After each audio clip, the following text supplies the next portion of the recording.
Hola, muy buenos días. Hoy es el gran día de hablar de los grandes vendedores de la historia. Hoy es el turno de hablar de nuestro personaje número 6, Alejandro VI, o el fin justifica los medios, o cómo vender a toda costa. Si bien la semana pasada estábamos hablando de Jesucristo, es decir, más bien del cielo, en esta ocasión vamos a hablar del otro lado de la misma moneda, del infierno, en base a este personaje conocido y polémico de donde los haya. Entonces es como pasarse un poco al lado oscuro de la fuerza, como dirían los frikis de la Guerra de las Galaxias. Si no escuchaste el post anterior con relación a la gran figura de Jesucristo, te recomiendo que lo escuches porque es súper interesante y te ayudará más y mejor a comprender este nuevo. Hoy, por fin, toca hablar de uno de los nuestros, de Rodrigo Borgia, ese denostado papa, seguramente el que más, conocido como Alejandro VI, y el que se ha sentado en el pontificado del Vaticano.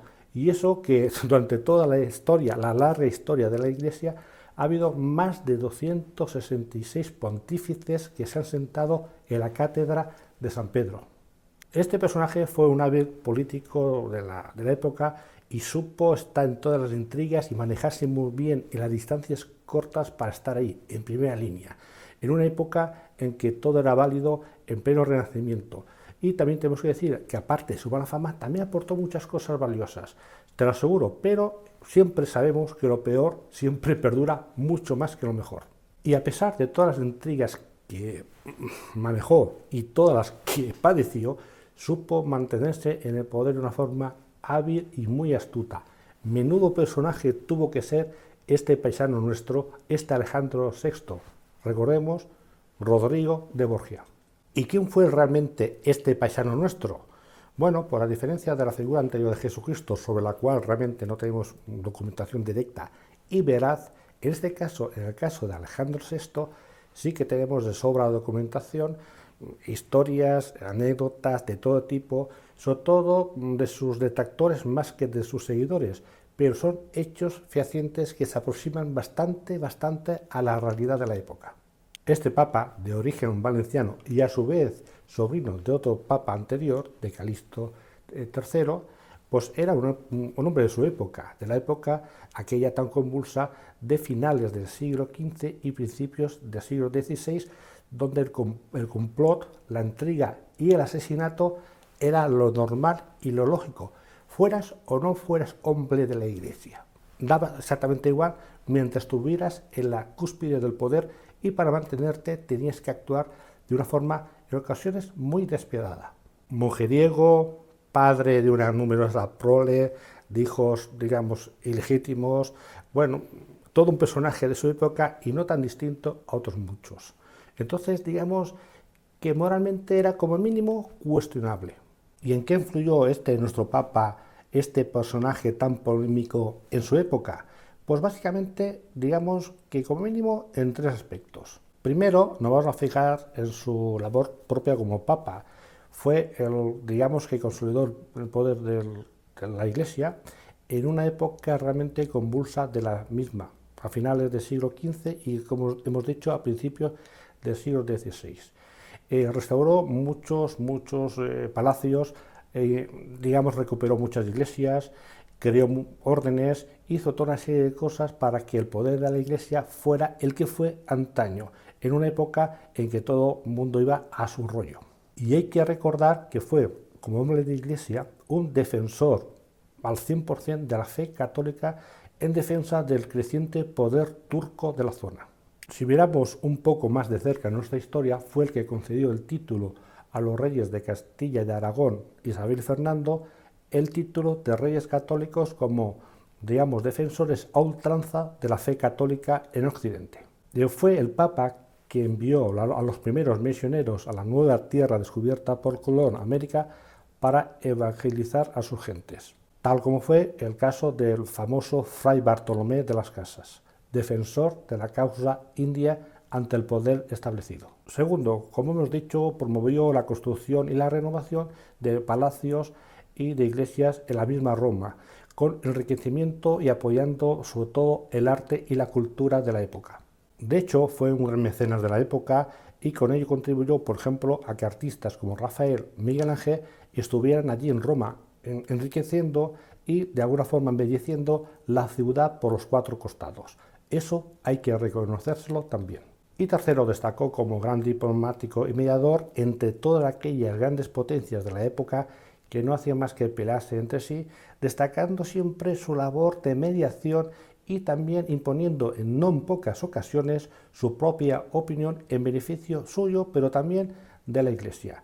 Este era un papa realmente muy guerrero y muy peleón en todos los sentidos. Prueba de ello, ejemplo, es el famoso Tratado de Tordesillas entre las potencias de Castilla y Portugal para el reparto del Nuevo Mundo.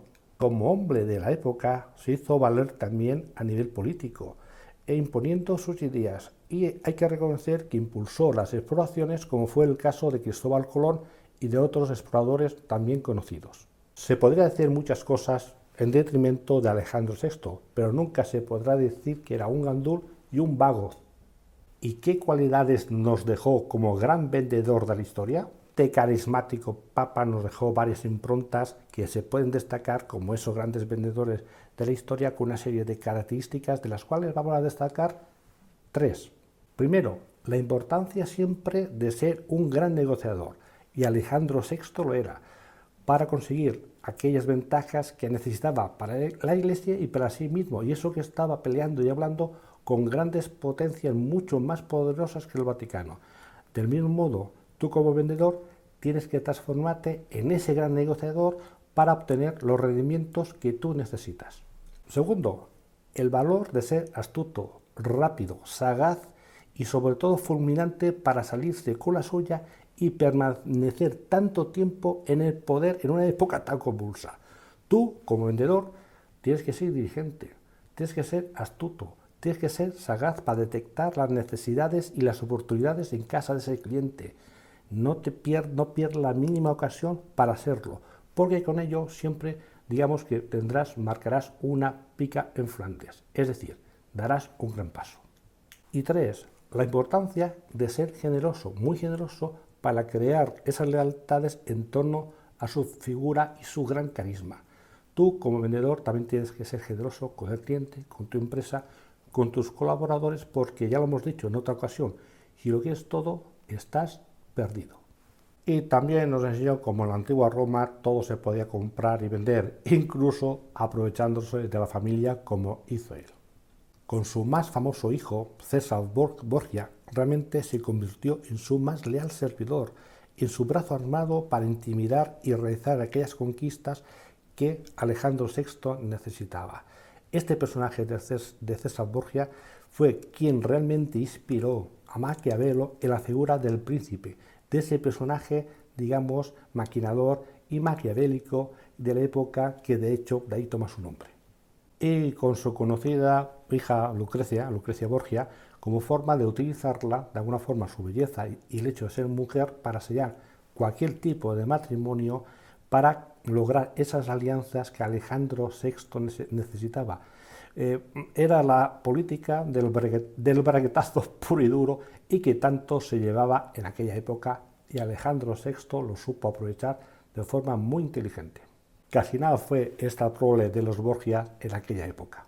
Rejas y enseñanza de este personaje como gran vendedor. Primero, la importancia de ser astuto y ser tenaz para conseguir a cualquier precio lo que él necesitaba en aquel momento. Tú, como vendedor, tienes que tener una meta, un objetivo claro, y tienes que poner los medios a tu alcance para lograrlo cuanto antes. Eso sí, siendo buena gente, no como ellos, ¿vale? Segundo, la forma de persuasión que tenía para conseguir cualquier cosa. Esa tenacidad que tenía Alejandro VI era muy reconocida incluso por sus contrarios. Es decir, era tenaz y tenía muy claro lo que quería. Del mismo modo, tú como vendedor también lo tienes que tener totalmente claro. Conocer el mercado, conocer lo que necesita tu cliente y poner todo lo necesario para conseguirlo. Y tres, la importancia siempre de ser ambicioso. Quizá en el caso de Borgia, demasiado. Y tú, como vendedor, si eres un vendedor de éxito o lo pretendes, ser un poco ambicioso nunca está de más, porque será esa meta, ese objetivo que tú te marcas al inicio de cualquier año para lograrlo. Y para eso no está nada mal que seas algo ambicioso, siempre.